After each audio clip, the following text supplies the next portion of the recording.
मुल्क में मजहबी मकामात पर तनाज़े की वजह से मुसलमानों में तशवीश बढ़ रही है। साबिक MP मोहम्मद अदीब ने कॉन्फ्रेंस के दौरान कहा कि अब आइन को बचाने की ज़रूरत है।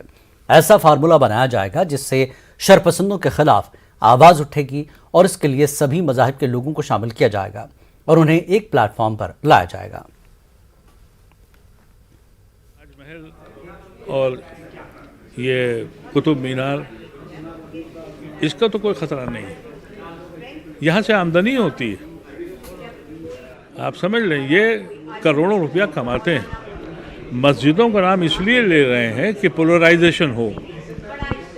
अभी तक कोई ऐसा प्लेटफॉर्म नहीं है जो इनसे लड़ सके।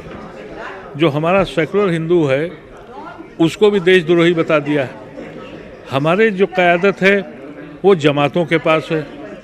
पिछले मोदी के आने के बाद जमातों ने आज तक एक भी प्रोग्राम नहीं किया, एक बार भी प्राइम मिनिस्टर या होम मिनिस्टर या कहीं जाने की हिम्मत नहीं करी। इस बेचैनी के बाद ये जो हजरात खड़े हुए पूरे हिंदुस्तान से कि भाई हम एक प्लेटफॉर्म बनाएंगे और सेकुलर हिंदुओं जिनको हमारी ज़रूरत है हम उनकी सपोर्ट करेंगे और हमें जिनकी ज़रूरत है वो हमें सपोर्ट करें, फिर ये तमाशा बंद होगा। नहीं तो ये बंद होने वाला नहीं है, क्योंकि हुकूमत इसकी सरपरस्ती करती है, इसमें कहने में कोई दो शुबे नहीं। दरअसल ये इश्यूज़ वो हैं जो बहुत पहले से उठाए जाते रहे हैं, उनकी प्लानिंग का हिस्सा हैं। फ़िरका परस्त ताकतें ये चाहती हैं कि हम इन इश्यूज़ में उलझ कर रह जाएं।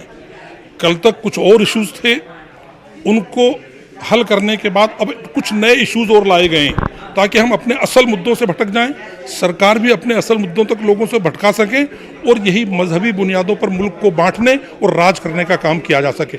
हम इससे अवाम को बिल्कुल दूर ले जाएंगे।